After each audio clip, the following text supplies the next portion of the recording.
ونصلي على اما بعد فاعوذ باللہ من الشیطان الرجیم بسم اللہ الرحمن الرحیم۔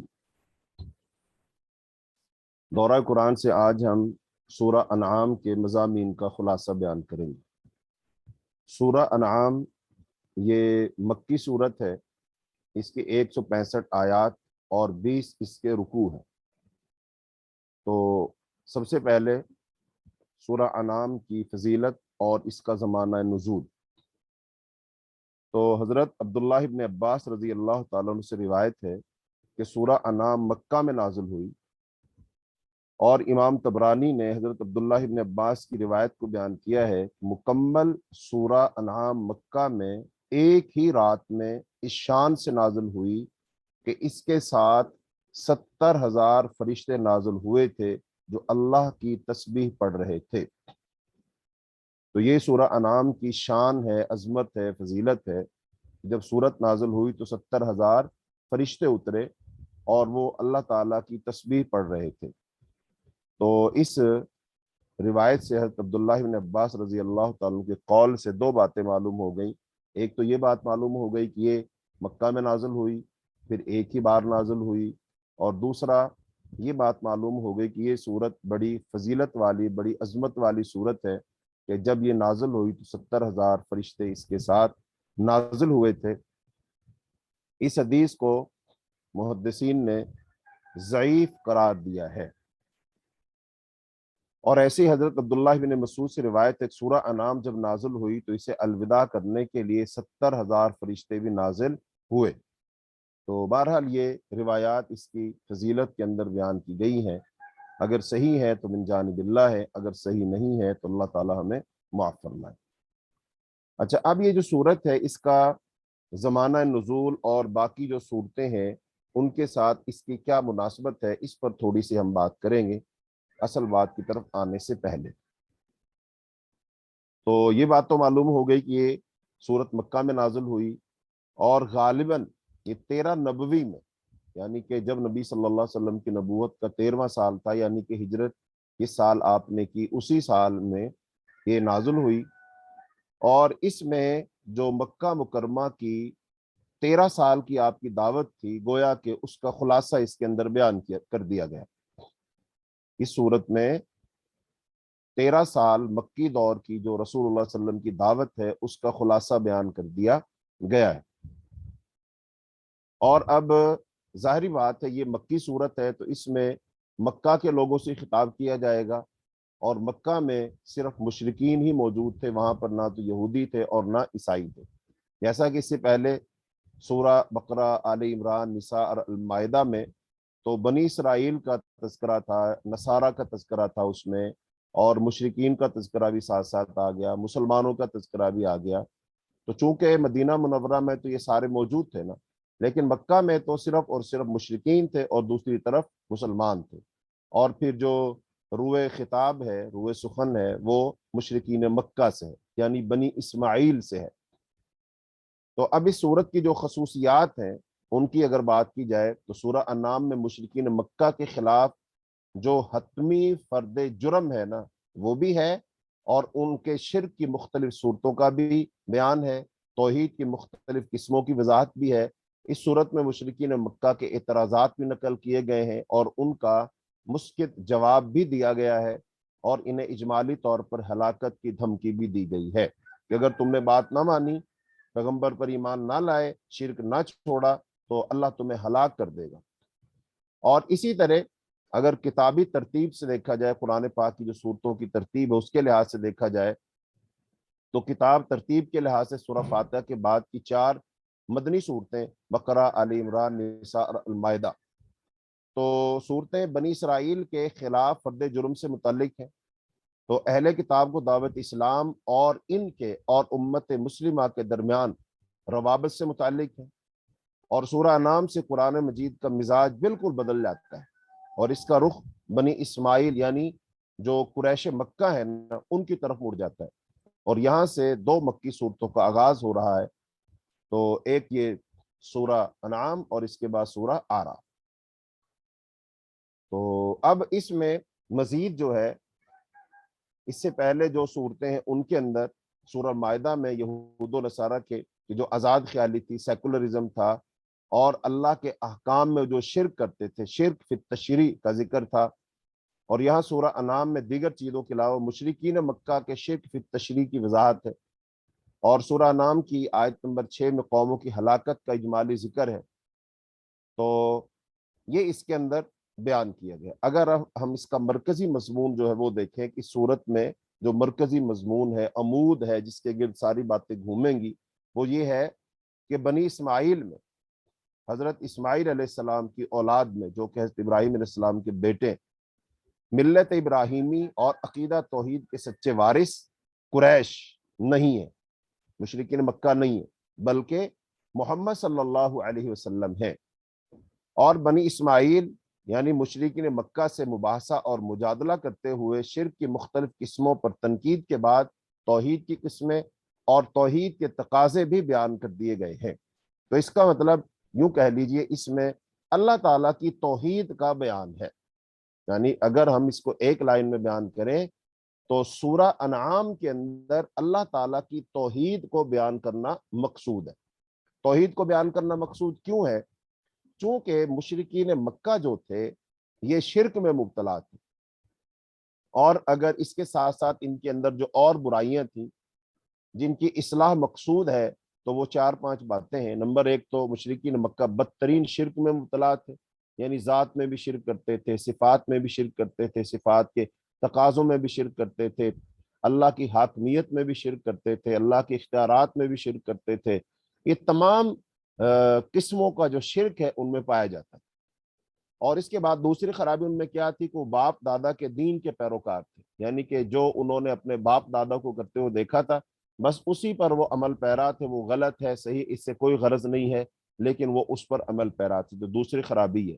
اور تیسری خرابی یہ ہے کہ ان کے اندر جاہلانہ رسوم پائی جاتی تھی، اور یہ ان کے بہت بڑے حامی تھے، ان کی حمایت کرتے تھے۔ اور چوتھی خرابی ان کے اندر کیا ہے کہ یہ روز قیامت اٹھنے اور حساب کتاب پر یقین نہیں رکھتے تھے۔ ان کا یہ عقیدہ تھا کہ اگر ہم مر گئے اور بس پھر مر گئے، اس کے بعد دوبارہ زندہ ہونا نہیں ہے، تو یہ مرنے کے بعد دوبارہ جی اٹھنے، پھر حساب و کتاب اور قیامت کے دن پر یقین نہیں رکھتے تھے۔ یہ بھی ان کے اندر چوتھی خرابی تھی۔ اور پانچویں خرابی ان کے اندر یہ تھی کہ یہ ان کے اندر جو بدعات تھیں، اور وہ بھی دین ابراہیم کے نام پر، یعنی انہوں نے نئے نئے کام ایجاد کر رکھے تھے، اور جب کوئی پوچھتا ہے کہ کیوں کرتے ہو تو یہ کہتے ہیں یہ تو حضرت ابراہیم علیہ السلام کیا کرتے تھے، تو چونکہ ہم ابراہیم علیہ السلام کے ماننے والے تو یہ کام بھی ان کی طرف سے ہیں، حالانکہ وہ کام ابراہیم علیہ السلام نے نہیں کیے تھے، وہ ابراہیم علیہ السلام کی طرف سے نہیں تھے، لیکن یہ ان کو کیا کرتے تھے اور ان کو ابراہیم علیہ السلام کی طرف منسوب کیا کرتے تھے۔ تو گویا نئے نئے کام ایجاد کرنا اور ان نئے کاموں کو ابراہیم علیہ السلام کی طرف منسوب کر دینا، تو یہ ان کے اندر پانچویں بڑی خرابی تھی۔ تو لہذا اب ان 5 بڑی خرابیوں کو دور کرنا اور ان کی اصلاح کرنا یہ مقصود ہے۔ نبی صلی اللہ علیہ وسلم نے ان کو آ کر یہی دعوت دی۔ سب سے پہلی دعوت کیا دی ہے؟ وہ دعوت دی ہے دعوت توحید، اللہ تعالیٰ کی توحید کو ماننا، اللہ تعالیٰ کی صحیح معرفت اور پہچان کروانا، چونکہ یہ انسان کی زندگی کا بنیادی مقصد ہے، اور یہی اصل ہدایت ہے، اور یہی جنت میں لے جانے والی انسان کو بنیادی چیز ہے۔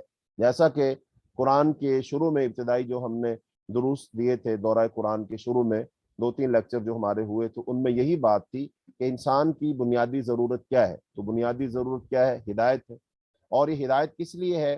کہ انسان اپنے ابدی، ازلی، ہمیشہ کے گھر جنت میں پہنچ جائے، چونکہ ہم وہیں تھے، اللہ نے آدم علیہ السلام کو پیدا کر کے وہاں رکھا تھا اور پھر ہدایات دی تھی، لیکن ان سے خطا ہو گئی، پھر ان کو دنیا میں بھیج دیا گیا۔ تو اب دنیا سے دوبارہ جنت میں پہنچنا یہ انسان کی کامیابی ہے، اور اس کے لیے ہمیں ہدایت کی ضرورت ہے۔ تو اللہ سے ہم ہدایت مانگتے ہیں، اہدنا الصراط المستقیم۔ تو اللہ تعالیٰ نے ہماری دعا قبول فرمائی اور ہمیں پورے کا پورا قرآن دے دیا کہ اس میں تمہاری وہ ہدایت ہے جو تم مانگ رہے ہو، اور اگر اس پر تم عمل پیرا ہوگے تو تم اپنے ابدی گھر میں پہنچ جاؤ گے، اور یہی سب سے بڑی کامیابی ہے۔ وَمَنْ زُحْزِحَ عَنِ النَّارِ وَأُدْخِلَ الْجَنَّةَ فَقَدْ فَازَ، کہ جو جہنم سے بچا لیا گیا اور جنت میں داخل کر دیا گیا، صرف اور صرف وہی کامیاب ہے۔ تو لہٰذا اب جنت سے روکنے والا ایک کام، اس کی بات شروع میں ہوئی تھی، ایسا کوئی ایک کام جو انسان کو جنت میں جانے سے روک دے بلکہ اس کے تمام نیک کاموں کو ضائع کر دے اور وہ ہمیشہ ہمیشہ کے لیے جہنم میں داخل ہو جائے اور اس کو اللہ تعالیٰ معاف نہ کرے، تو وہ ایک کام کون سا ہے؟ وہ کام تھا شرک۔ جیسا کہ اللہ تعالیٰ نے قرآن پاک میں فرمایا، ان اللہ لا یغفر ان یشرک بہ ویغفر ما دون ذلک، بے شک اللہ شرک کو معاف نہیں کرے گا، شرک کے علاوہ جس گناہ کو چاہے گا اللہ معاف کر دے گا۔ مشرک پر اللہ نے جنت کو حرام کر دیا ہے۔ تو لہذا اس صورت کے اندر مشرکین مکہ کو یہی بات سمجھائی جائے گی کہ یہ جو تم کام کر رہے ہو، یہ جو تم نے کعبۃ اللہ میں 360 بت رکھے ہوئے ہیں، یہ دراصل یہ شرک ہے۔ یہ اللہ کی ذات میں، صفات کے تقاضوں میں، اختیارات میں، اللہ کے علم میں، اللہ کی حاکمیت میں، یہ سب شرک ہے، لہذا اس شرک کو چھوڑ دو۔ اور یہی بات اصل ہے، یہی بات ان کو سمجھائی جائے گی۔ تو اس صورت کے اندر بنیادی طور پر مشرکین مکہ کو شرک سمجھایا جائے گا اور توحید کی دعوت دی جائے گی اور شرک چھوڑنے کا ان سے کہا جائے گا۔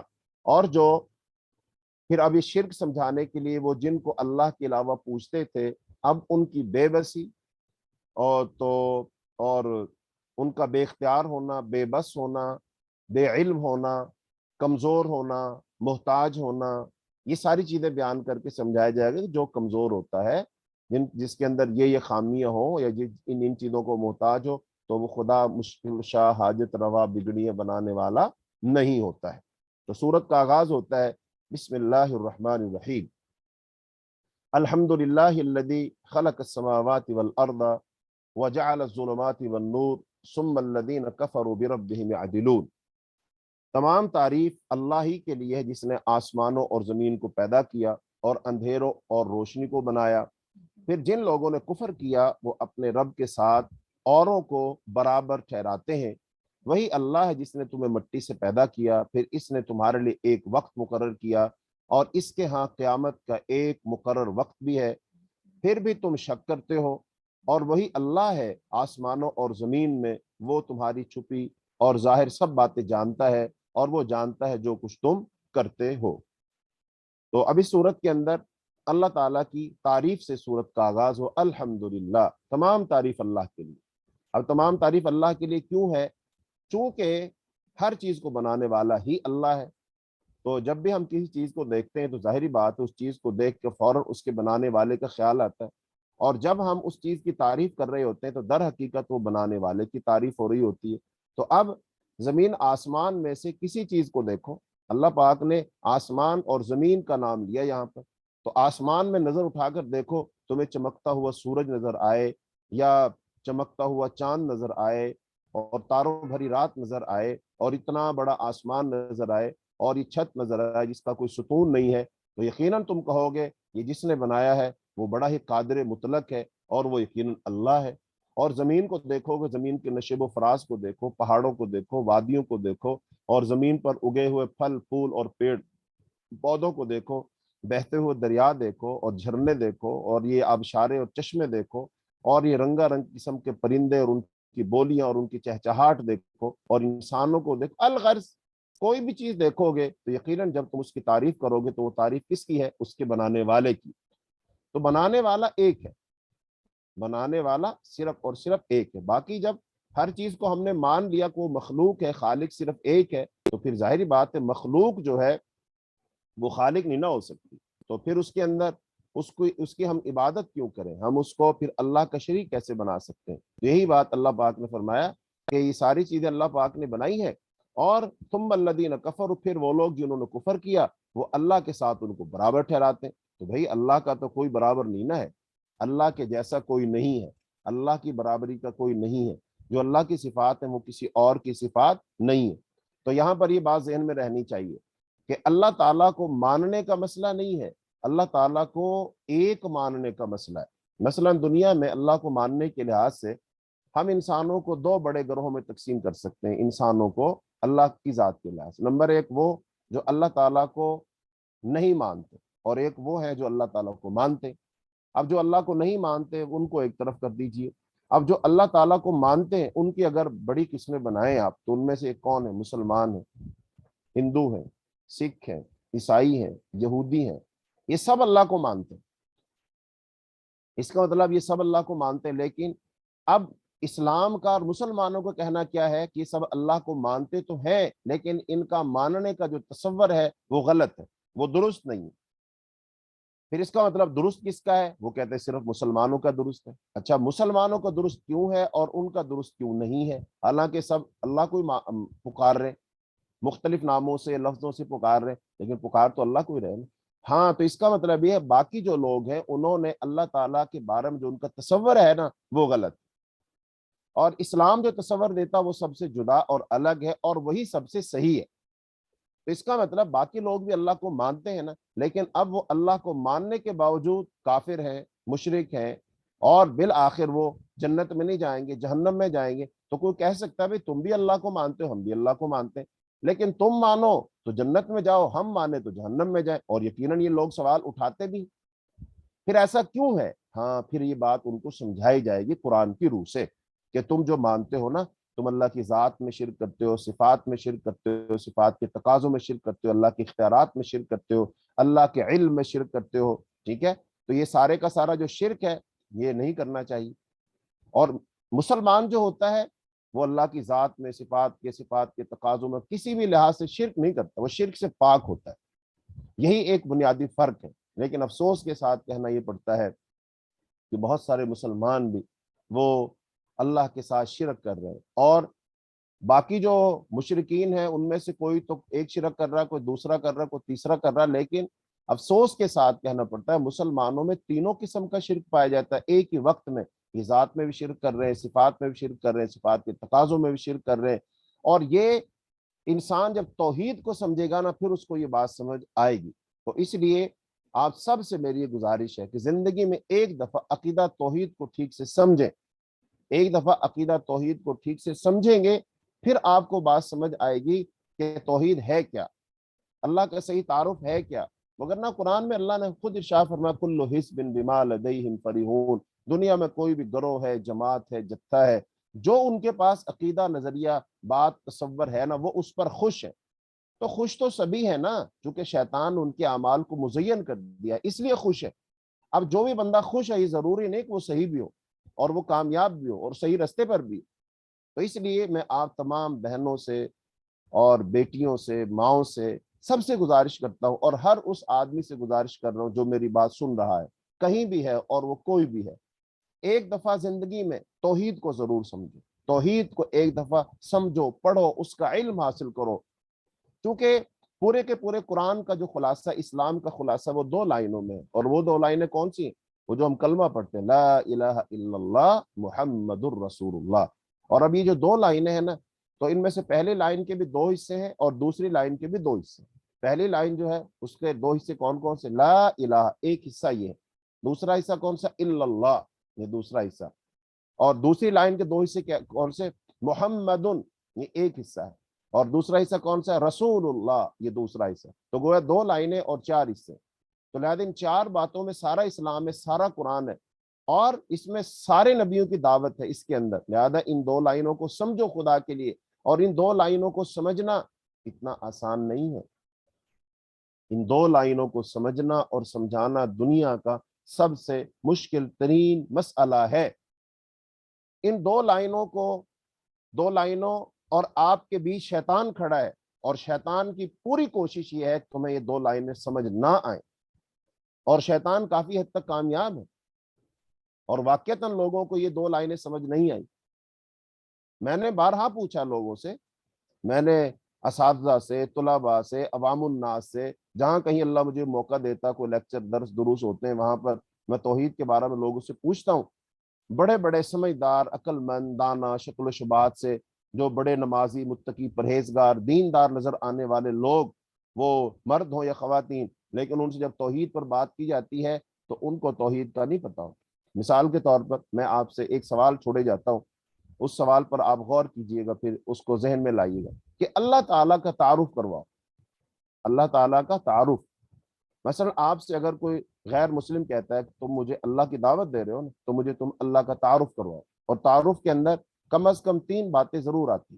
نمبر ایک، جس سے آپ اپنا تعارف کروا، آپ اپنا نام بتائیں گے، آپ اپنا کام بتائیں گے، آپ اپنا مقام بتائیں گے، آپ کہاں رہتے ہیں۔ آپ کہاں رہتے ہیں، آپ کیا کرتے ہیں، آپ کون ہیں، یہ تعارف کروائیے۔ ایسے ہی اللہ رب العالمین کا تعارف کروائیے، اللہ کا نام، نمبر 2 اللہ تعالیٰ کے کام، اور نمبر 3 اللہ تعالیٰ کا مقام، اللہ کہاں ہے۔ یہ 3 باتیں، ان 3 باتوں کو اللہ کے بارے میں آپ اپنے آپ سے آپ نے ضرور پوچھنا ہے، اپنے آپ سے سوال ضرور کرنا ہے۔ اور پھر جب یہ آپ کر لیں نا تو پھر کسی سے پوچھیے گا، مشورہ کیجیے گا، قرآن سے جواب لیجیے گا۔ اکثر و بیشتر لوگوں کے سوال غلط ہوتے ہیں۔ یہ جو میں نے 3 آسان آسان سے سوال بتائے نا، آپ میں سے ہر کوئی سوچ رہا ہوگا سر یہ تو باتیں بہت آسان سی ہیں، یہ تو ہم سب کو معلوم ہے، لیکن اب چونکہ ہمارا وقت نہیں نہ ہے ہمارے پاس، اگر اس پر ہی ہم وقت لگا دیں گے تو پھر آج کا ہمارا سبق رہ جائے گا۔ ورنہ ان 3 سوالوں کے جواب آپ سے لیے جائیں، فردن فردن آپ سے سوال کیا جائے، آپ سے پوچھا جائے، اسکرین پہ میرے سامنے نام آپ لوگوں کے ہوتے ہیں، تو میں آپ لوگوں سے سوال کروں اور پھر اس کے جواب لوں۔ اور میں کلاسز پڑھاتا ہوں فزیکلی بھی، آن لائن بھی، میں نے ان کے سوالوں کے جواب مانگے لوگوں سے۔ میں نے آپ کو بتایا تقریباً 80-90% لوگ غلط بتاتے ہیں، اور جب وہ باتیں بتاتے ہیں پھر میں ان کو لکھتا ہوں، اور لکھ کر کے پھر میں پوچھتا ہوں اب یہی بات جو میں نے آپ سے پوچھی بتاؤ یہ ہندو مذہب میں کیا ہے، عیسائیت میں کیا ہے، یہودیت میں کیا ہے، یہی تو وہ کہتے ہیں، یہی ہم کہہ رہے ہیں۔ پھر ان کا کہنا اور ہمارا کہنا ایک سا ہے، اس کا مطلب پھر تو وہ بھی صحیح ہے، ہم بھی صحیح ہے، وہ بھی توحید پر ہے، ہم بھی توحید پر ہے، پھر ہم انہیں غلط کیوں کہہ رہے ہوتے؟ تو بہرحال بات دور چلی گئی، واپس آتے ہیں۔ تو بہرحال اللہ تعالیٰ نے پھر اپنی جو ہے تخلیق جو ہے اس کا تذکرہ کیا، اور پھر اللہ پاک نے یہ بات سمجھائی کہ اللہ ان سب چیزوں کا خالق و مالک اللہ ہی ہے، یہ سارے اختیارات اللہ کے پاس ہیں، اور یہی بات سمجھنے والی ہے، اور یہی بات نبی تمہیں سمجھانا چاہتا ہے۔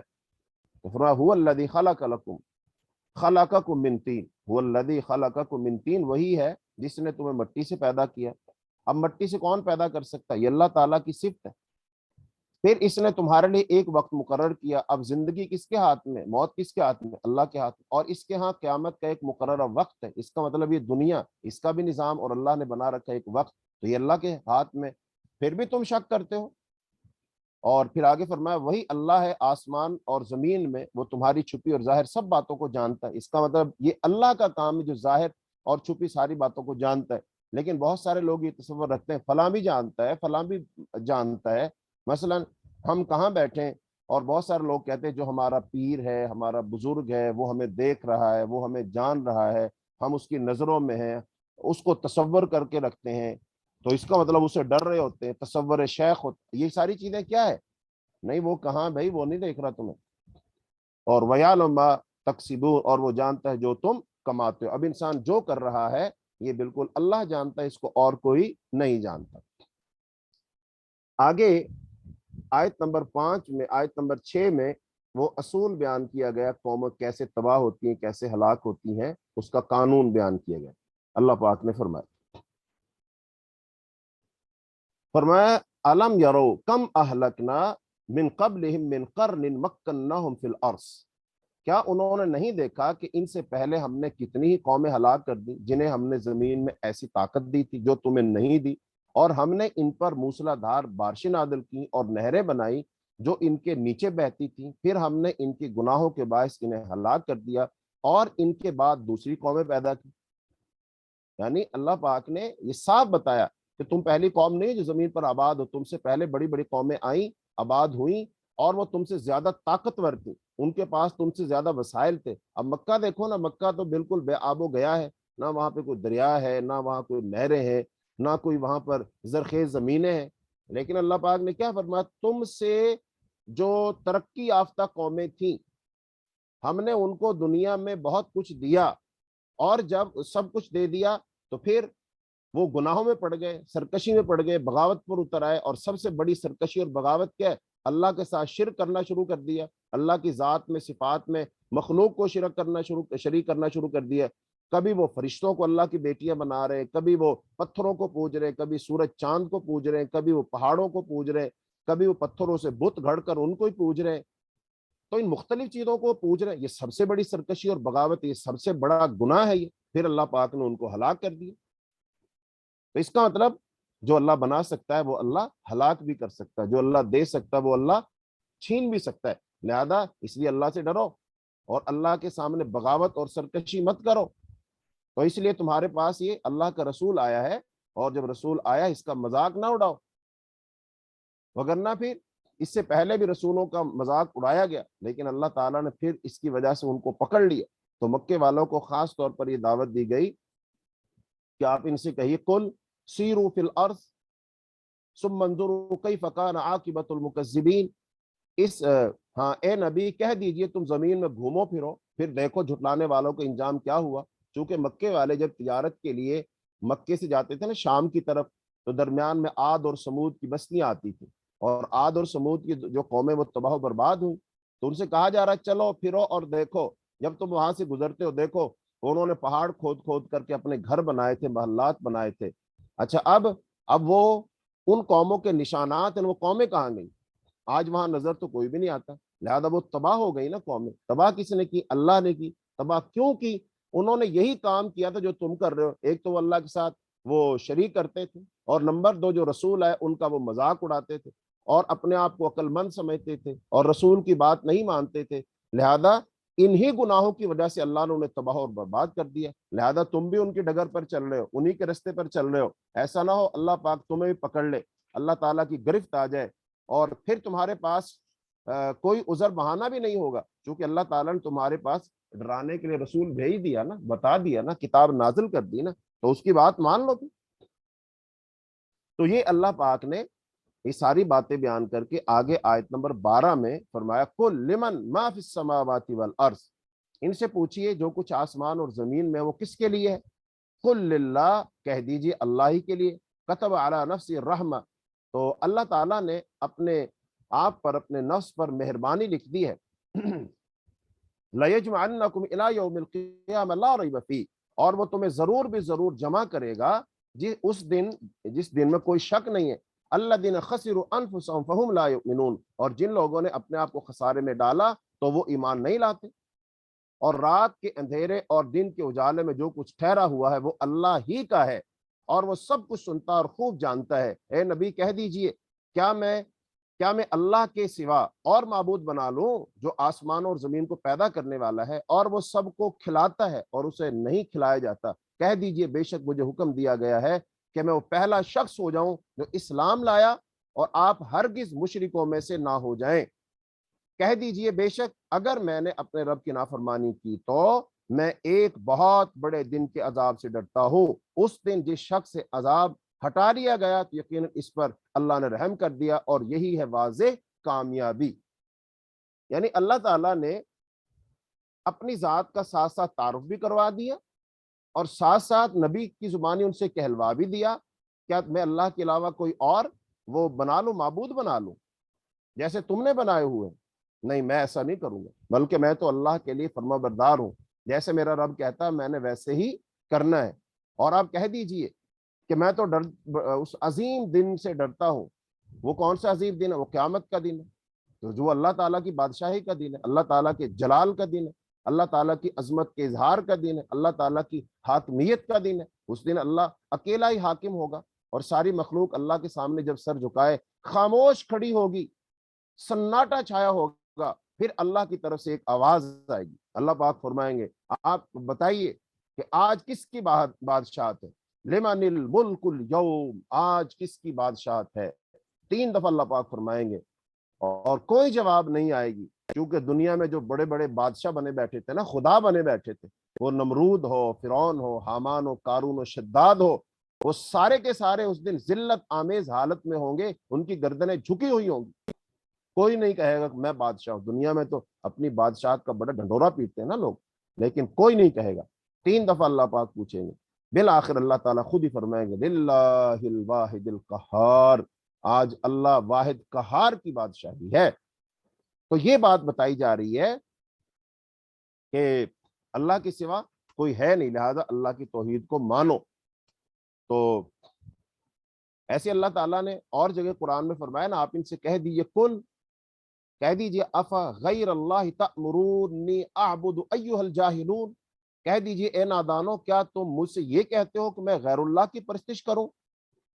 تو یعنی میں اس اللہ وحدہ لا شریک کے سوا کسی کو اپنا مددگار نہیں بناتا جو آسمانوں اور زمین کا پیدا کرنے والا ہے اور جس نے انہیں کسی سابقہ مثال کے بغیر وجود بخشا ہے۔ تو بہرحال یہ توحید کی دعوت انہیں دینا مقصود ہے، توحید کی دعوت انہیں دی جا رہی ہے۔ تو قرآن پاک کی اس صورت میں جو توحید کی دعوت دی گئی ہے، مثلا شروع میں اس کے جو الفاظ ہیں نا، ان میں ایک کیا ہے کہ غیر اللہ، تو غیر اللہ کی اس میں اس بات کا توحید، اور غیر اللہ جو ہے نا اس کی تحقیر کے لیے خاص اسلوب اپنایا گیا۔ غیر اللہ کون ہے؟ اللہ کے علاوہ کوئی بھی جس کی بھی اللہ کے علاوہ عبادت کی جاتی ہے، وہ کوئی انسان ہے، وہ کوئی جن ہے، وہ کوئی فرشتہ ہے، وہ کوئی ولی ہے، پیغمبر ہے، سورج چاند ستارے، کوئی بھی چیز ہے، اس کی تحقیر کرنا مقصود ہے۔ تو فرمایا یہ سورہ نام میں یہی جو ہم نے ابھی پڑھی آیت کہ اللہ کے مقابلے میں غیر اللہ کی تحقیر اور مشرکوں سے مجادلے کے لیے خود کلامی اور بحث پر مبنی کئی سوالیہ اسالیب استعمال کیے گئے ہیں۔ غیر اللہ کی ربوبیت کی تردید کے لیے فرمایا کل اغیر اللہ ابغی ربا، کہہ دیجئے کیا میں اللہ کے علاوہ کوئی رب تلاش کروں؟ اور غیر اللہ کی عبادت اور شرک فی دعا کی تردید، جو لوگ دعا کرتے وقت شرک کرتے ہیں نا کہ مجھے فلاں کے وسیلے سے میری دعا قبول فرما لو، اور فلاں کی وسیلے کے میری دعا قبول فرما لو، اور میں اس کا وسیلہ دے کر دعا مانگتا ہوں یا مانگتی ہوں دعا قبول فرما لو۔ تو اس کا رد کرتے ہوئے فرمایا اغیر اللہ تدعون، اور پھر آگے فرمایا اللہ کو ولی اور کارساز بنا کر غیر اللہ کی ولایت کی تردید کے لیے فرمایا کہ کارساز کام بنانے والا، مشکلوں سے نکالنے والا، بگڑیاں بنانے والا، ڈوبی کشتیوں کو پار لگانے والا صرف اور صرف اللہ ہے اور کوئی نہیں ہے۔ تو فرمایا کل اغیر اللہ اتخذ ولیہ، کہہ دیجئے کہ ہم اللہ کے علاوہ کوئی دوست، مددگار، ولی ڈھونڈو۔ غیر اللہ کے اختیارات کی تردید کی، جو لوگ کہتے ہیں فلاں کے پاس بھی بڑا اختیار ہے، فلاں کے پاس بھی بڑا اختیار ہے، وہ بھی کرنی بھرنی والا ہے، وہ بھی دیتا ہے، وہاں جاؤ تو جناب اولاد مل جاتی ہے، کو کھری ہو جاتی ہے، وہاں جانے سے، وہاں کھانا تقسیم کرنے سے کاروبار چل جاتا ہے، وہاں جانے سے شفا مل جاتی ہے۔ اس طرح کی جو باتیں ساری کی جاتی ہیں ان کی تردید کے لیے فرمایا کل اندعو من دون اللہ ما لا ينفعنا ولا يضرنا، کہہ دیجئے کیا ہم اللہ کے علاوہ پکاریں ان کو جو نہ نفع دے سکتے ہیں، جو نہ نقصان دے سکتے ہیں، کیا ان کو پکاریں؟ اور ایسے ہی اللہ کے علاوہ جو لوگ حاکم مانتے ہیں کہ حکم کس کا چلتا ہے، کس کے قبضہ قدرت میں یہاں کے اختیارات ہیں، لوگ کہتے ہیں فلاں کتب ہے، فلاں ابدال ہے، جناب ان کے ساتھ ہی دنیا چل رہی ہے اور وہ دنیا کو تھامے ہوئے ہیں، اگر وہ نہ ہو تو دنیا تباہ و برباد ہو جائے۔ کوئی کہتا ہے کہ زمین کے نیچے ایک بیل ہے اور اس کے 2 سینگ ہیں اور اس پر دنیا اٹھائی ہوئی ہے، اگر وہ گرا دے تو زمین تباہ و برباد ہو جائے۔ یہ ساری باتیں جھوٹ ہیں، یہ غلط باتیں، غلط نظریات ہیں، لوگوں نے بنا رکھے ہیں۔ صرف اور صرف حکم اللہ کا چلتا ہے، حاکم ایک ہے۔ اللہ تعالیٰ قرآن فرماتے ہیں الیس اللہ باحکم الحاکمین، تو یہاں پر رد کیا گیا غیر اللہ کی حاکمیت اور شرک فی التشریع کی تردید کے لیے فرمایا اغیر اللہ ابتغی حکما، کیا میں کوئی اللہ کے علاوہ کوئی حکم، فیصلہ کرنے والا تلاش کروں؟ تو یہ پھر جو ہے شرک فی ذات کی تردید کی گئی، اور اللہ تعالیٰ کے علم میں جو شریک کرتے ہیں اس کی تردید کی گئی، اور اس کے ساتھ ساتھ اللہ کے اختیارات میں جو لوگ شریک کرتے ہیں اس کی تردید کی گئی۔ مثال کے طور پہ فرمایا کہ اللہ تعالیٰ کی اختیار ہے نا، سارے کا سارا اللہ کا اختیار ہے، تو فرمایا اللہ تعالیٰ قوموں کی ہلاکت کا اختیار رکھتا، فرمایا کیا وہ نہیں دیکھتے کہ اللہ تعالیٰ نے ماضی کی کتنی قوموں کو ہلاک کیا؟ تو کون رکھتا ہے اختیار؟ اللہ رکھتا ہے۔ اور پھر فرمایا اللہ تعالیٰ نے ظالم قوموں کو جڑ سے اکھاڑ پھینکا، فَقُطِعَ دَابِرُ الْقَوْمِ الَّذِينَ ظَلَمُوا، اور پھر فرمایا کیا تم لوگ غور نہیں کرتے کہ اللہ کا عذاب اچانک بھی نازل ہو سکتا ہے؟ قُلْ أَرَأَيْتَكُمْ إِنْ أَتَاكُمْ عَذَابُ اللَّهِ بَغْتَةً أَوْ جَهْرَةً، اور پھر اللہ تعالیٰ مختلف طریقوں سے عذاب دے سکتا ہے، اوپر سے یعنی بارش اور بجلی وغیرہ سے، نیچے سے یعنی سیلاب، زلزلہ اور زمین میں دھنسا کر لوگوں کو اور قوموں کو مختلف فرقوں میں تقسیم کر کے ایک دوسرے کو عذاب میں مبتلا کر سکتا ہے۔ قل هو القادر على ان يبعث عليكم عذابا من فوقكم او من تحت ارجلكم او يلبسكم شيعا ويذيق بعضكم بأس بعض، اور پھر آگے فرمایا اللہ تعالیٰ بعض لوگوں کی سماعت سلب کر لے، بصارت سلب کر لے اور دلوں پر اللہ مہر لگا دے، تو کسی غیر اللہ کے پاس یہ طاقت نہیں کہ وہ دوبارہ سے ان کی سماعتیں لوٹا دے، ان کو دیکھنے کی طاقت دے دے, ان کے دلوں پر جو مہر لگی اس کو اللہ تعالیٰ ہٹا دے, نہیں ہٹا سکتا. قرآن میں اللہ نے یہ فرمایا ارأیتم ان اخذ اللہ سمعکم وابصارکم وختم علی قلوبکم من الہ غیر اللہ یأتیکم بہ, بتاؤ کون ہے؟ تو کوئی بھی نہیں ہے. پھر فرمایا اللہ تعالیٰ انسانوں کو زمین پر خلافت عطا کر کے عطا کردہ اختیارات و وسائل میں اللہ آزماتا ہے. اللہ دنیا میں بعض لوگوں کو مال دیتا ہے, دولت دیتا ہے, حکومت دیتا ہے, منصب اور عہدے عطا فرماتا ہے, اور یہ سب کچھ کیوں دیتا ہے؟ تاکہ اللہ ان کو آزمائے کہ کیا کرتے ہیں, اب میری اطاعت فرما برداری کرتے ہیں کہ نہیں. مجھ کو خدا ماننے کی بجائے اپنے آپ کو ہی تو خدا نہیں بنا لیں گے. میرے سامنے لوگوں کو جھکانے کی بجائے لوگوں کو اپنے سامنے تو نہیں جھکائیں گے. میرے بندے بنانے کی بجائے لوگوں کو اپنا کہیں غلام تو نہیں بنا لیں گے. تو یہ اللہ تعالیٰ نے سمجھانے کے لیے فرمایا. اللہ تعالیٰ زمین میں لوگوں کو عطا کرتا ہے سب کچھ. اولم یروا کم اہلکنا من قبلہم من قرن مکناہم فی الارض ما لم نمکن لکم وارسلنا السماء علیہم مدرارا وجعلنا الانہار تجری من تحتہم فاہلکناہم بذنوبہم وانشأنا من بعدہم قرنا آخرین. اور ایسی اللہ تعالیٰ کی توحید حاکمیت کی وضاحت کی گئی. حاکم اللہ تعالیٰ, حکم اللہ تعالیٰ کا چلے گا. یہ تو تھا نا اختیارات اللہ تعالیٰ کے, حکم اللہ تعالیٰ کے چلے گا. تو توحید حاکمیت کے سلسلے میں کہا گیا کہ اللہ تعالیٰ کے پاس ہی احکامات جاری کرنے کے اختیارات ہیں. وہ حاکم اور شارع ہے, یعنی قانون بنانے والا اللہ ہے. اللہ کی زمین پر اللہ کا قانون چلے گا. اللہ کی زمین پر کسی اور کا قانون نہیں چل سکتا. انسان بنائے, شیطان بنائے, کوئی بنائے, قانون نہیں چلے گا. قانون اللہ کا چلے گا. اور اگر کوئی قانون بنا کر چلائے گا تو سرکش ہے, باغی ہے, نافرمان ہے, اور اللہ تعالیٰ اس سے اس کا حساب لے گا.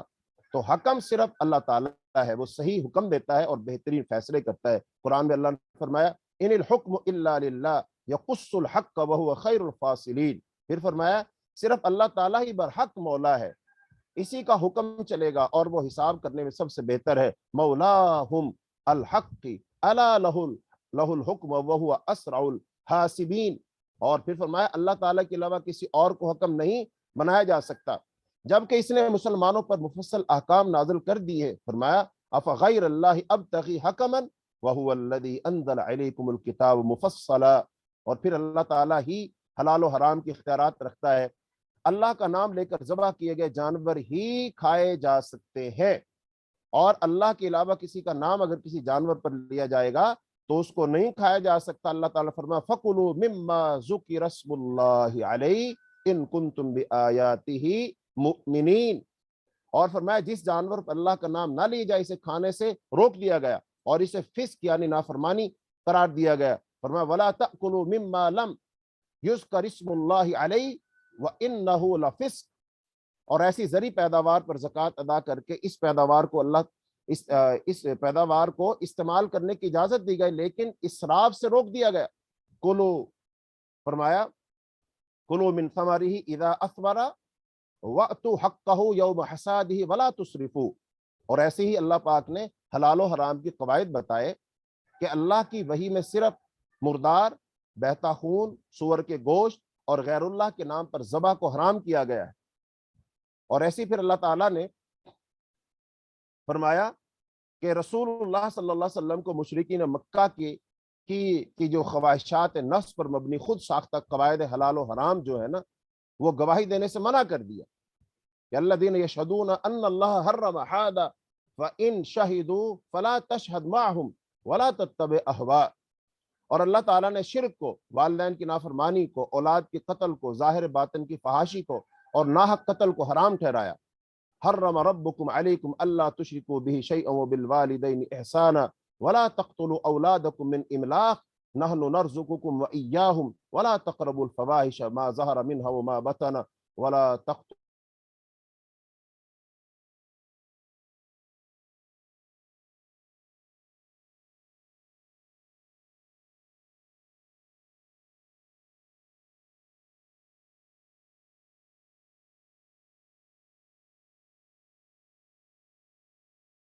النفس التي. یہ ساری کی ساری باتیں کفار کی طرف سے کہی جاتی ہیں اور ان کو ایسے اچھے انداز سے کہا جاتا اور پیش کیا جاتا ہے کہ ایک صاحب ایمان مسلمان آدمی بھی اس کو مان لیتا ہے, تسلیم کر لیتا ہے, اس پروپیگنڈے کا شکار ہو جاتا ہے. اللہ تعالیٰ کیا فرما رہے ہیں, اپنی اولاد کو قتل نہ کرو بھوک کے ڈر سے. کیوں کہ اللہ تعالیٰ فرماتے ہیں نحن نرزقکم, ہم رزق تمہیں بھی دیتے ہیں, اس کا مطلب تمہیں رزق کون دے رہا ہے؟ اللہ دے رہا. کیا تم سمجھتے ہو تم اپنی ذہانت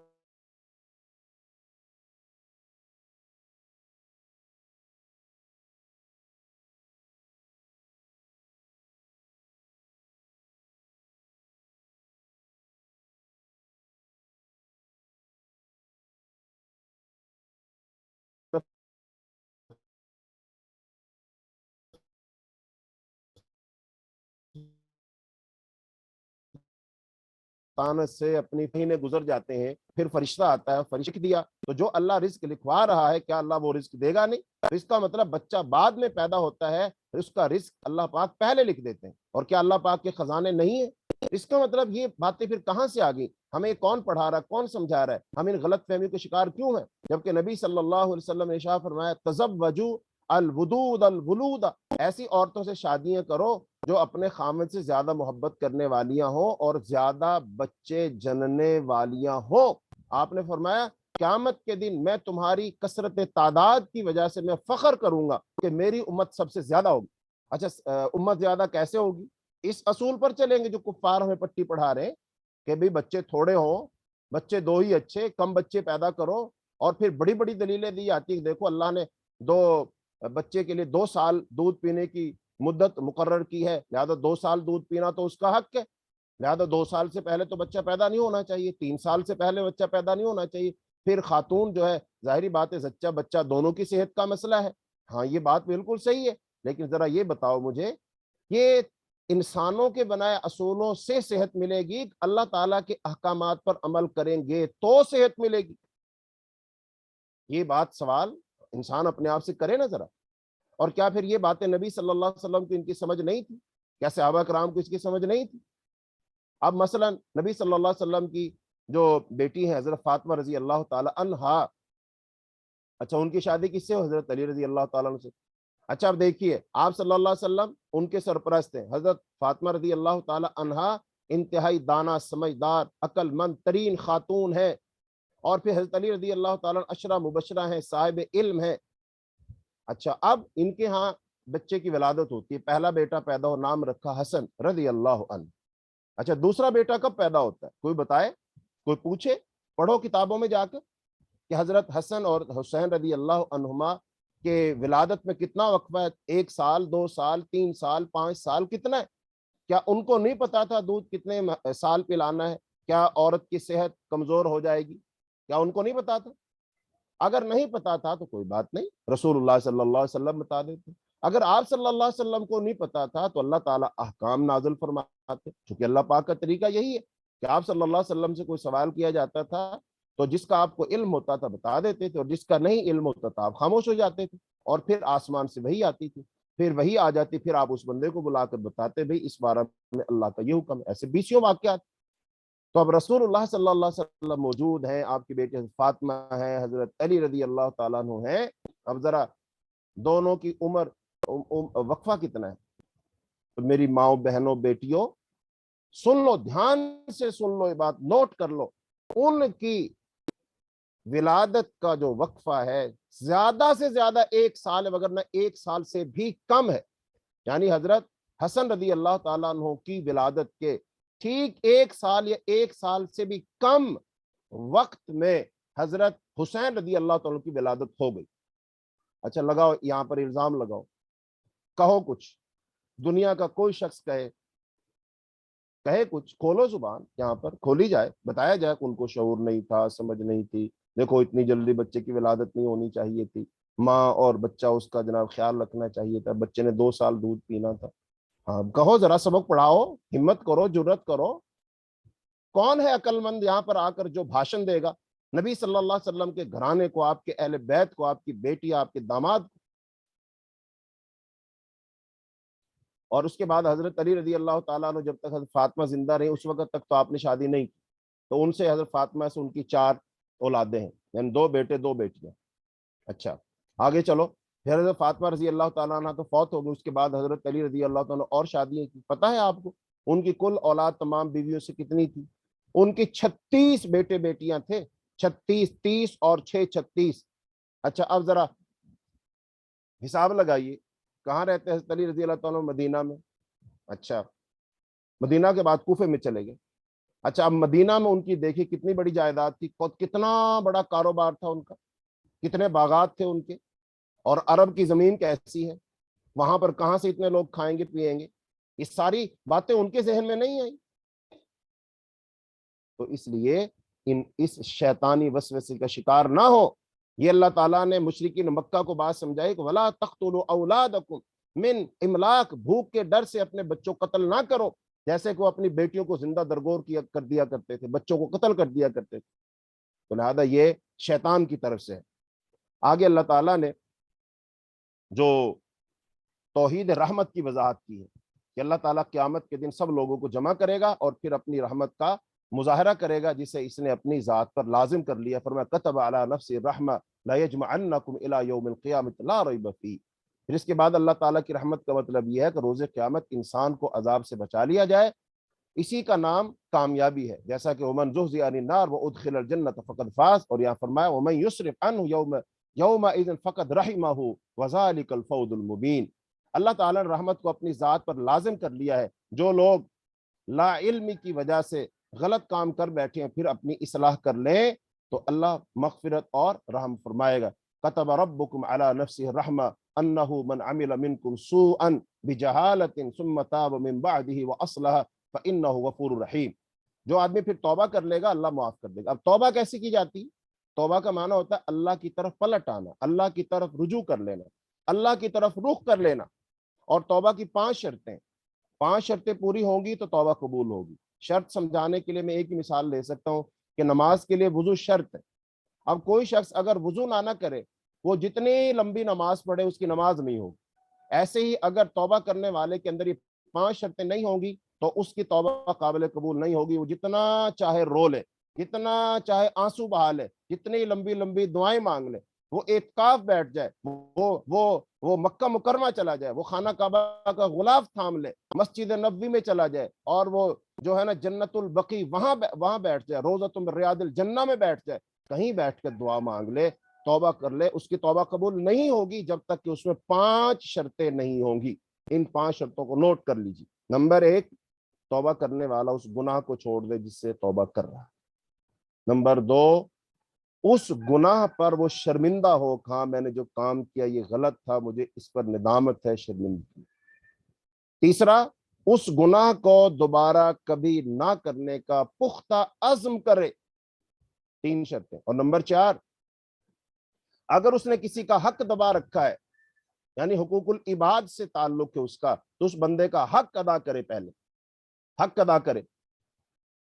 تو 4 شرطیں. اور 5ویں شرط, توبہ موت کے آثار شروع ہونے سے پہلے ہو, پھر اللہ تعالیٰ توبہ قبول کر لیتا ہے.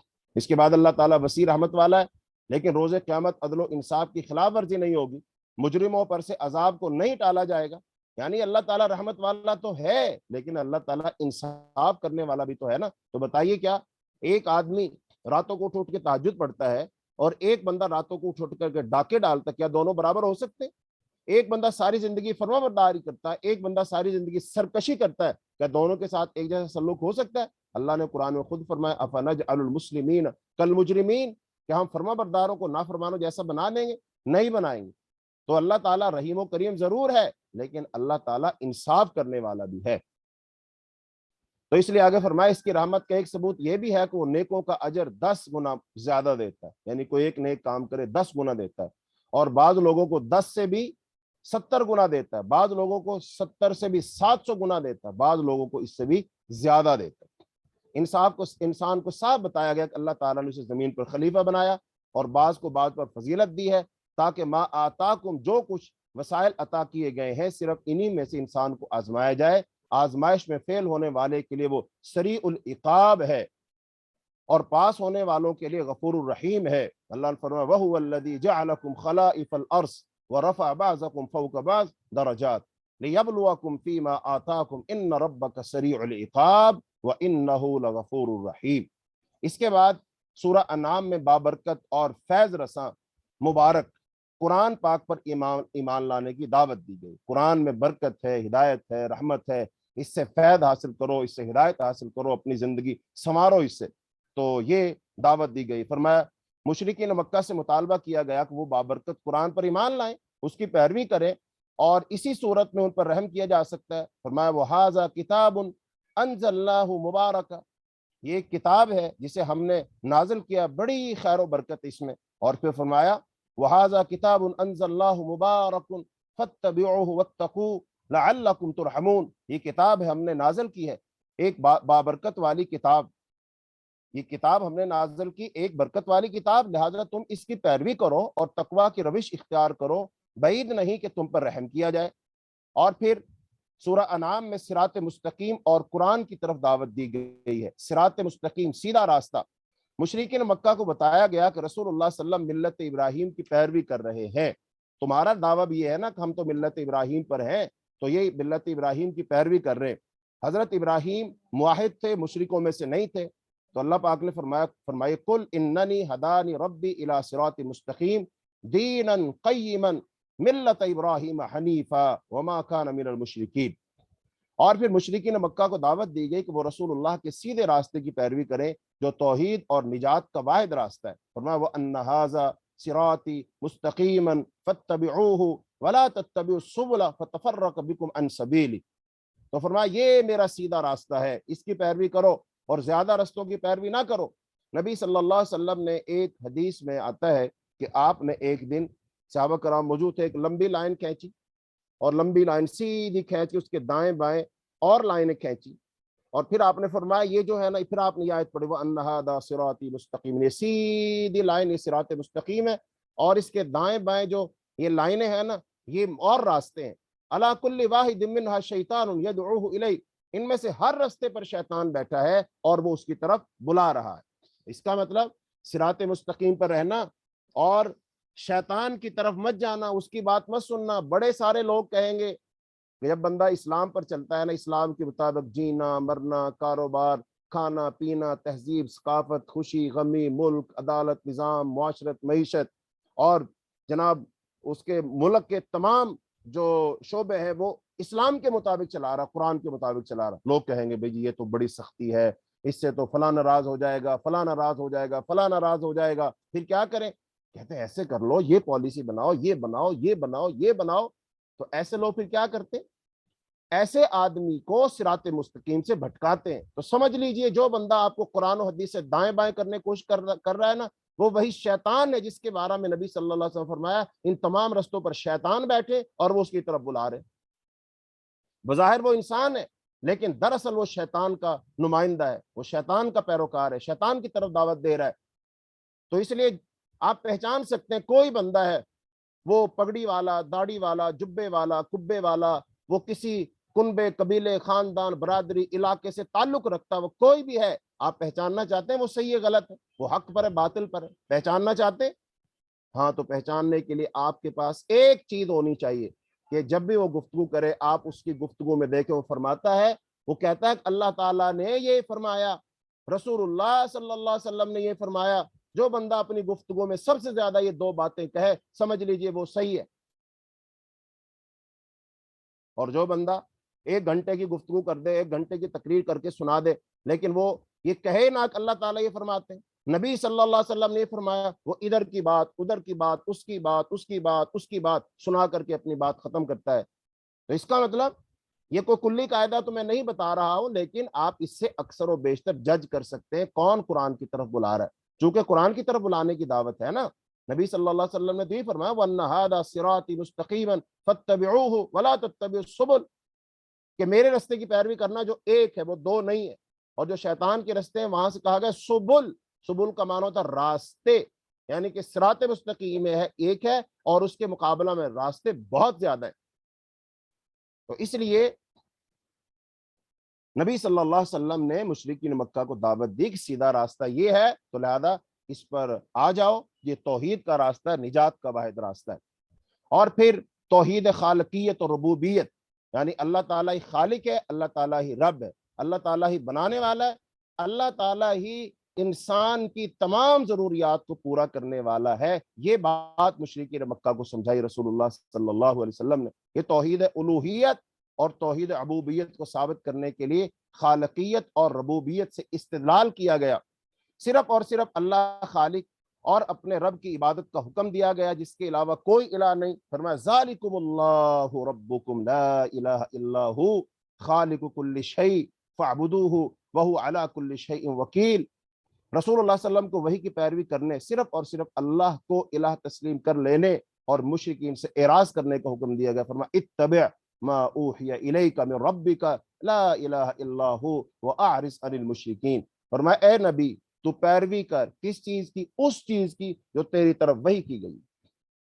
یعنی نبی بھی اللہ کی وحی کی پیروی کرتا ہے اور نبی کے ماننے والے بھی وحی کی پیروی کرتے ہیں. اور وحی کی دو قسمیں ہیں، ایک وحی خفی اور ایک وحی جلی.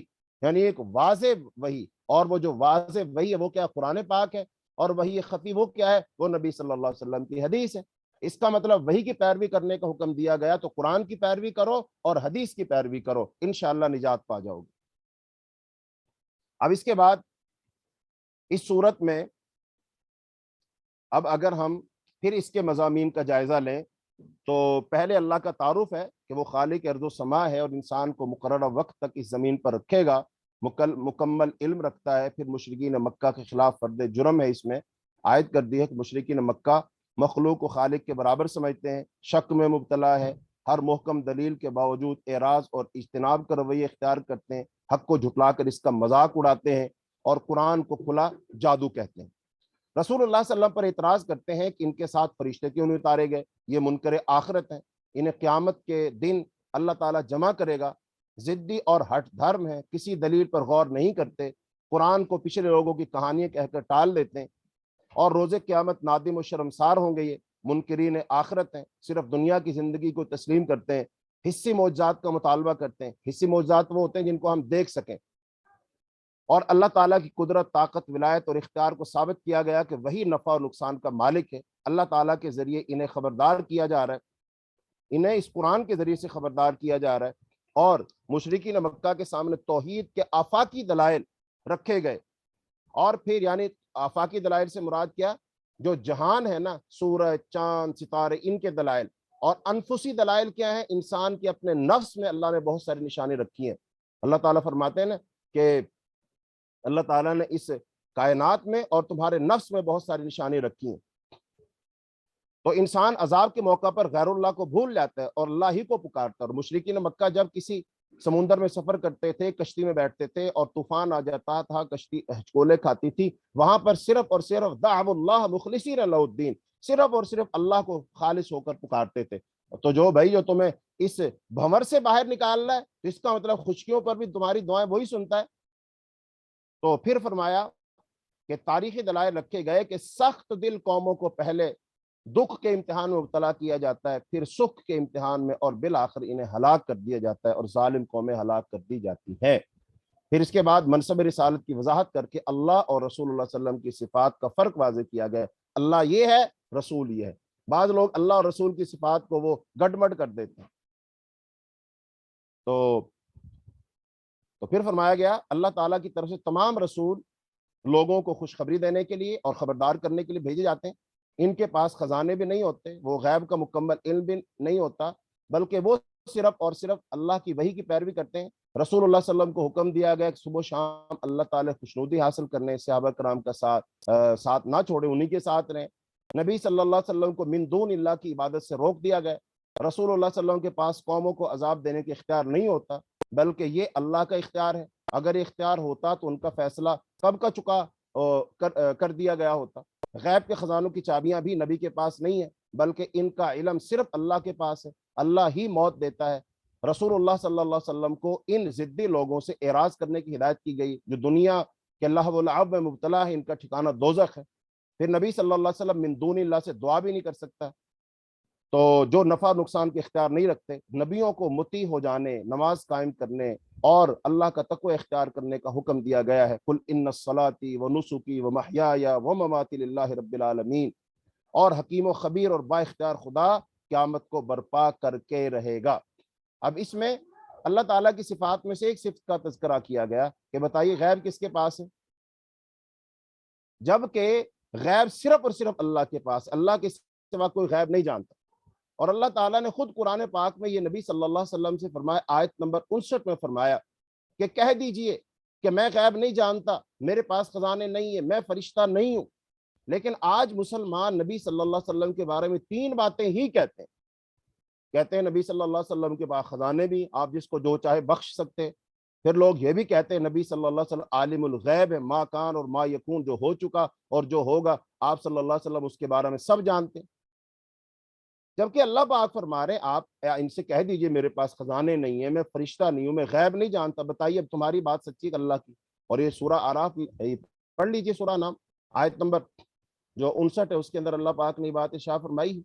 تو لہذا اللہ کی صفات کو نبی میں مت مانو، یہی شرک ہے، یہ صفات کا شرک ہے۔ تو لہذا یہ نہیں کرنا چاہیے، اللہ تعالی ہمیں سمجھ عطا فرمائے۔ اس کے بعد مشرکین مکہ کو سمجھایا گیا کہ انبیاء کی تاریخ دعوت توحید کی روشنی میں، اور مشرکین مکہ سے مناظرہ کیا گیا۔ مشرکین مکہ کو سمجھایا گیا کہ انہیں حضرت ابراہیم کی زندگی سبق حاصل کر کے اپنے باپ دادا کے عقیدہ شرک کو ترک کر کے عقیدہ توحید کو اختیار کرنا چاہیے۔ اچھا، ابھی یہاں پر تھوڑی سی رک کرنا، کچھ باتیں سن لو، سبق کو پھر ہم آگے بڑھاتے ہیں۔ اعلان یہ ہے کہ ہمارا جو ادارہ ہے نا، ادارہ علوم اکیڈمی، یہ ماشاءاللہ جیسے اب ہم دورہ قرآن کر رہے ہیں اس کی وساطت سے، یہ مختلف خیر کے کام اللہ توفیق دیتا ہے تو اللہ کی توفیق سے ادارہ کرواتا ہے۔ ان میں سے ایک تو یہ پڑھنے پڑھانے کا سلسلہ ہی ہے، یہ بھی فی سبیل اللہ ہوتا ہے، اس میں کوئی فیس وغیرہ نہیں ہوتی۔ اور اس کے ساتھ ساتھ خاص طور پر یہ جو براعظم افریقہ ہے نا، وہاں پر قرآن پاک تقسیم کرتے ہیں، وہاں پر کنویں کھدواتے ہیں، پانی نل کا جو ہے وہ لگواتے ہیں، اور اس کے ساتھ ساتھ مسجدیں بنواتے ہیں۔ لہذا اب پچھلے سال ہم نے رمضان میں ہی دورہ قرآن کے جو سامعات تھیں، مائیں بہنیں تھیں، بیٹیاں تھیں، ان کو ترغیب دلائی تھی کہ بھی ادارہ مسجدیں بنواتا ہے تو لہذا اس کے لیے آپ کو جو اللہ توفیق دے وہ آپ فنڈ دیں۔ تو ماشاءاللہ جن لوگوں نے فنڈ دیا تھا اس سے ادارے نے بتایا کہ ماشاءاللہ 6 مسجدیں بن گئی، 6 مسجدیں تعمیر ہو چکی، الحمدللہ علی ذالک۔ تو اس کا مطلب نبی صلی اللہ علیہ وسلم کی حدیث ہے، من بنا مسجدا بنا اللہ لہ بیتا فی الجنہ، جو اللہ کے لیے مسجد بناتا ہے اللہ اس کے لیے جنت میں گھر بنائے گا۔ تو یہ الحمدللہ ادارہ مختلف کام کر رہا ہے۔ تو اب بھی کچھ مساجد بنانے کا وہ پروگرام ہے، تو آپ لوگ ادارے کے ساتھ تعاون فرمائیے۔ اللہ پاک نے جن لوگوں کو دیا ہوا ہے حسب توفیق وہ اللہ کی راہ میں خرچ کریں، اور ادارہ جو خرچ کرتا ہے اس میں الحمدللہ کسی قسم کا کوئی شک شبہ اور شائبہ نہیں ہے، بلکہ آپ کا پیسہ جو ہوتا ہے وہ صحیح جگہ پہ خرچ ہوتا ہے۔ اس کی باقاعدہ پھر وہ تصاویر بھی ماشاءاللہ بھیجتے ہیں لوگ، وہاں پر جو ہوتے ہیں وہ ویڈیوز بنا کر بھیجتے ہیں۔ تو اس کا مطلب انشاءاللہ تسلی بخش ہے۔ تو آپ بے خوف و خطر ہو کر اللہ کی راہ میں مال خرچ کیجئے اور ان مساجد بنانے میں ادارے کا تعاون کیجئے۔ اللہ تعالیٰ آپ کا دیا ہوا قبول فرمائے۔ جی اب آگے چلتے ہیں ہم۔ مشرکین مکہ کو سمجھایا گیا کہ انہیں حضرت ابراہیم کی زندگی سے سبق حاصل کر کے اپنے باپ دادا کے عقیدہ شرک کو ترک کر کے عقیدہ توحید اختیار کرنا چاہیے۔ حضرت ابراہیم علیہ السلام نے ہر تکلف کو بالائے طاق رکھتے ہوئے اپنے والد اور اپنی قوم کو صاف کہہ دیا کہ میں آپ لوگوں کو سری گمراہی میں پاتا ہوں، انی اراک وقومک فی ضلال مبین، کہ میرے والد محترم آپ بھی گمراہی میں، آپ بھی قوم کی گمراہی میں، اور گمراہی کی سب سے بڑی وجہ کیا ہے؟ تم شرک کر رہے ہو۔ تو لہذا یہ بات سمجھائی جا رہی ہے مشرکین مکہ کو بھی اور ہم لوگوں کو بھی اور قیامت تک کے لوگوں کے لیے بھی، کہ شرک بھلے باپ کرے، بیٹا کرے، بھائی کرے، قوم کرے، لہذا اس کا ساتھ نہیں دینا ہے، اس سے اپنے آپ کو بری کرنا ہے۔ حضرت ابراہیم علیہ السلام نے غور و تدبر سے کام لے کر اپنی قوم کو سمجھانے کے لیے جو اسلوب اپنایا وہ کیا تھا؟ آپ نے پہلے کہا ستاروں کو خدا ماننے سے انکار کر دیا، پھر چاند کو، پھر سورج کو، اور بالآخر اس نتیجے پر پہنچے کہ زمین و آسمان کا خالق ہی عبادت کے لائق ہو سکتا ہے۔ حضرت ابراہیم علیہ السلام کی قوم نے بھی مشرکین مکہ کی طرح اپنے خداؤں کی مار سے ابراہیم کو ڈرایا کہ دیکھو تم ہمارے بتوں کی گستاخی کر رہے ہو، لہذا تم اندھے ہو جاؤ گے، تم تباہ و برباد ہو جاؤ گے۔ یہ عقیدے بنے ہوئے تھے نا۔ آج بھی بہت سارے مسلمان جو آستانوں، قبروں، درباروں، درگاہوں پر جاتے ہیں اور شرک کرتے ہیں، اور پھر ان سے کہو بھائی شرک نہ کرو، خدا کے لیے اولاد اللہ دیتا ہے، دعائیں اللہ سنتا ہے، گنج بخش اللہ ہے، مشکل کشا اللہ ہے، بگڑیاں بنانے والا اللہ ہے، تو وہ کہتے ہیں نا نا نا نا، اگر تم نے گستاخی کی نا تو فلاں بزرگ تمہیں اندھا کر دیں گے، لنگڑا لولا کر دیں گے، تم تباہ و برباد ہو جاؤ گے، اگر تم نے اس کے نام کا دودھ نہ دیا تمہاری بھینسیں دودھ دینا چھوڑ دیں گی، تمہارا کاروبار ٹھپ ہو جائے گا، تمہارے نعوذ باللہ بچے مر جائیں گے۔ اس طرح کی باتیں شیطان نے دل میں ڈالی ہوئی۔ ایک توحید پرست آدمی بھلا ایسا ہو سکتا ہے؟ ایسے کمزور عقیدے والا ہو سکتا ہے؟ میں آپ کے سامنے ہوں، آپ کے سامنے ہوں، اللہ کی توفیق سے اللہ تعالیٰ میری حفاظت فرماتا ہے، میں تو آپ لوگوں کو سمجھا رہا ہوں اور اسی طرح میں سینکڑوں ہزاروں لوگوں کو دعوت دیتا ہوں۔ اس کا مطلب ہے اگر یہ جو آستانے ہیں، درگاہیں ہیں، بت ہیں، قبریں ہیں، یہ نام نہاد جو وہ مشکل کشا حاجت روا بنے ہوئے ہیں، اس کا مطلب اب تک کم از کم میں تو ہلاک ہو چکا ہوتا، میں تو تباہ و برباد ہو چکا ہوتا۔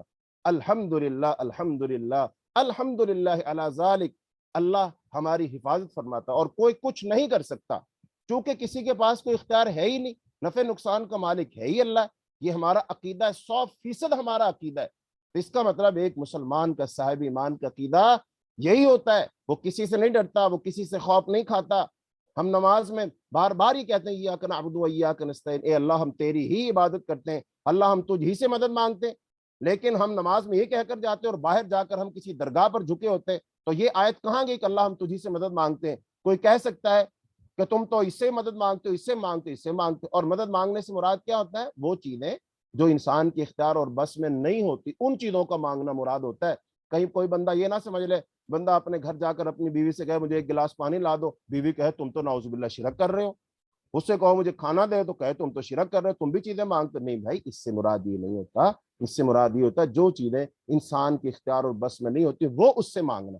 مثال کے طور پر ایک بندہ ہے، اس کی اپنی اولاد نہیں ہے، لیکن لوگ یہ کہتے ہیں کہ بھی اس سے دعا، یہ جو ہے نا اولاد دیتا ہے یہ شخص، وہ اولاد دے سکتا ہے؟ اولاد تو اللہ دیتا ہے نا، اس لیے یہ باتیں مراد ہیں۔ پھر اللہ تعالیٰ حضرت ابراہیم کو دلیل اور برہان کی حجت عطا کر کے ان کے درجات بلند کیے۔ حضرت ابراہیم کے بعد دیگر انبیاء کی دعوت توحید کا ذکر ہے، اور اللہ پاک نے وہاں پر 17 نبیوں کا تذکرہ کیا ہے۔ کتنے نبیوں کا تذکرہ؟ 17 نبیوں کا تذکرہ کیا اللہ تعالیٰ نے، اور 17 نبیوں کا ذکر کر کے پھر فرمایا وَلَوْ أَشْرَكُوا لَحَبِطَ عَنْهُمْ مَا كَانُوا يَعْمَلُونَ۔ اس بات کو دھیان سے سنیں، 17 نبیوں کا ذکر کیا۔ کون کون سے نبی؟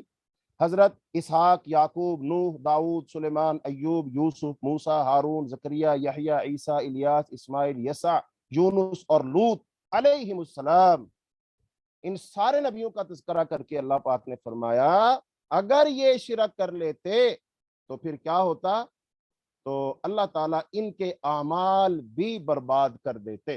اور ایک جگہ اللہ تعالیٰ نے نبی صلی اللہ علیہ وسلم سے ارشاد فرمایا، نبی صلی اللہ علیہ وسلم سے اللہ تعالیٰ نے یہ بات ارشاد فرمائی تھی کہ اے نبی، اگر تو نے شرک کر دیا نا تو تیرے اعمال بھی برباد ہو جائیں گے۔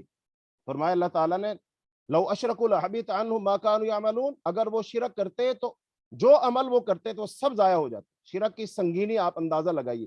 پھر اللہ تعالیٰ نے سورہ الزمر میں آیت نمبر 65 میں فرمایا وَلَقَدْ أُوحِيَ إِلَيْكَ وَإِلَى الَّذِينَ مِن قَبْلِكَ لَئِنْ أَشْرَكْتَ لَيَحْبَطَنَّ عَمَلُكَ، اور بے شک اے نبی آپ کی طرف اور ان پیغمبروں کی طرف جو آپ سے پہلے ہو چکے یہی وحی کی گئی کہ اگر تم نے شرک کیا تو تمہارے عمل برباد ہو جائیں گے۔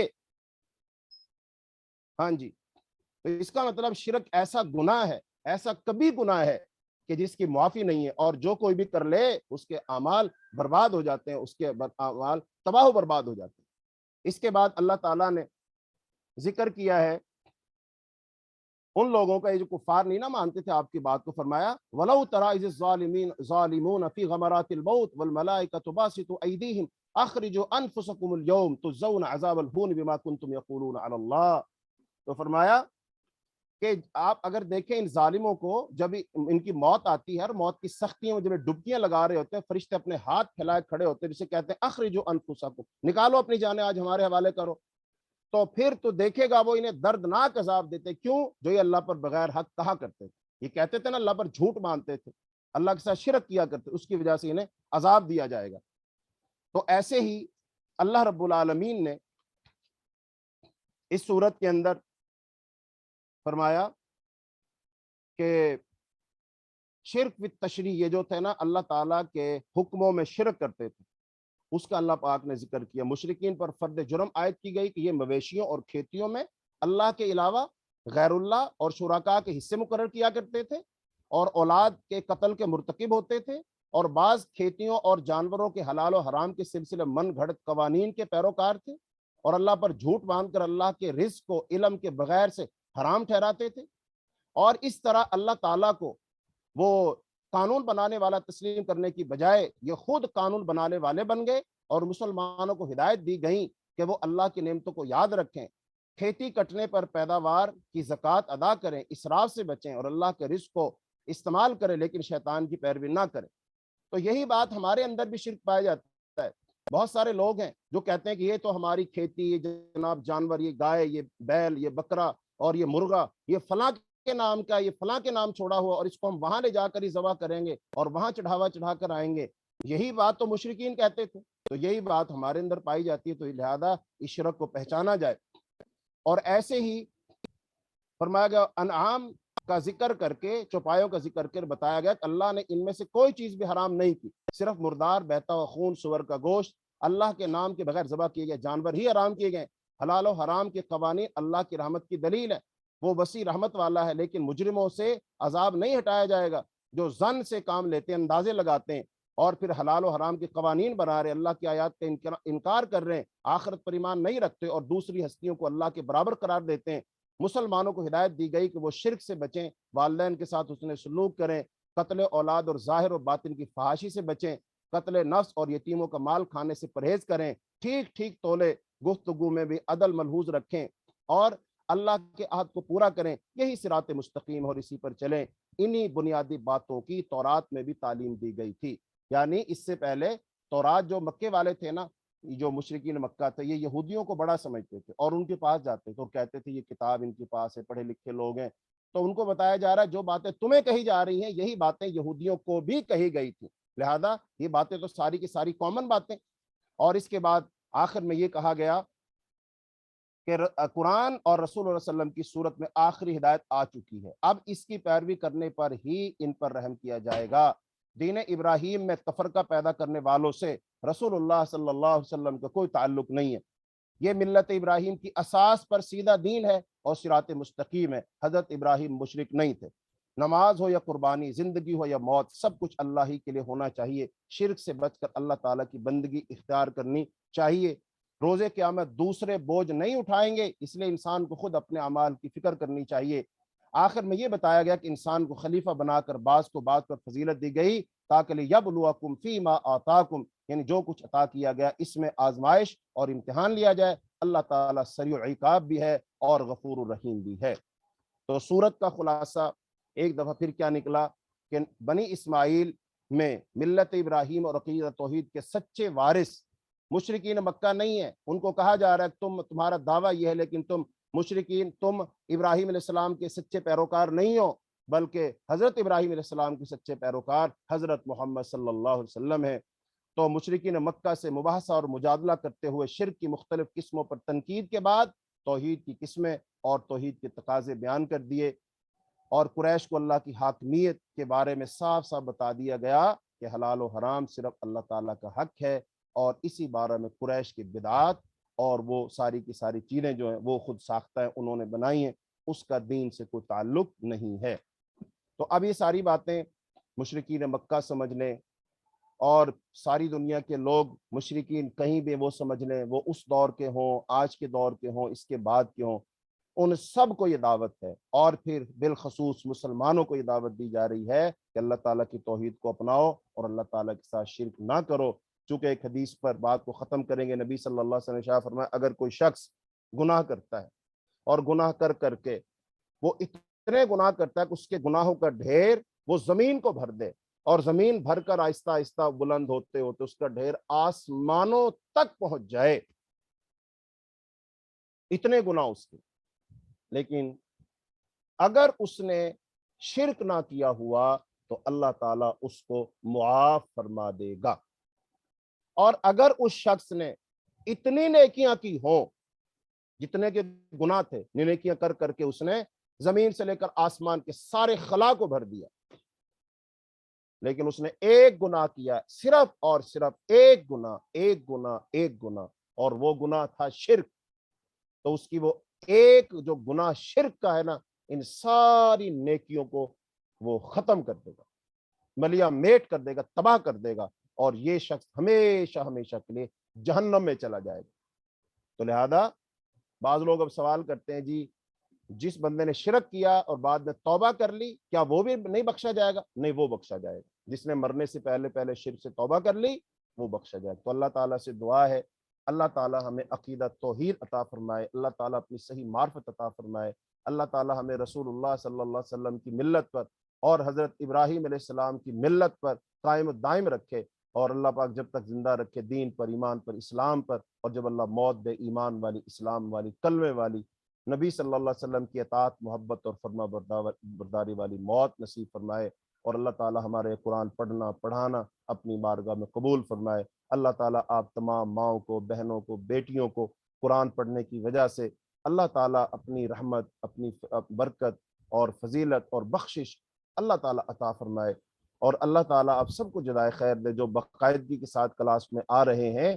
اللہ تعالیٰ آپ کی اس عمل کو اپنی بارگاہ میں قبول فرمائے، اور جو لوگ نہیں آ رہے اللہ تعالیٰ ان کے لیے آسانی فرمائے۔ دعا پڑھ کر کے ختم کرتے ہیں۔ سبحانک اللہم و بحمدک، اشہد ان لا الہ الا انت، استغفرک و اتوب الیک۔ السلام علیکم ورحمۃ اللہ وبرکاتہ۔ اور اس حوالے سے کسی کا کوئی بھی سوال ہو تو بہت سارے ماشاءاللہ وہ واٹس ایپ پہ سوالات کرتے رہتے ہیں، اور اللہ ہمیں توفیق دیتا ہے، ہم ان کے جواب بھی دیتے ہیں۔ تو کسی کا بھی کوئی سوال ہو تو ہمارا واٹس ایپ نمبر نوٹ کر لیجئے، اور اس پہ آپ سوال بھیج سکتے ہیں، ہم انشاءاللہ قرآن و سنت کی روشنی میں آپ کو جواب دیں گے۔ تو ہمارا واٹس ایپ نمبر ہے 032149442220۔ السلام علیکم ورحمۃ اللہ وبرکاتہ۔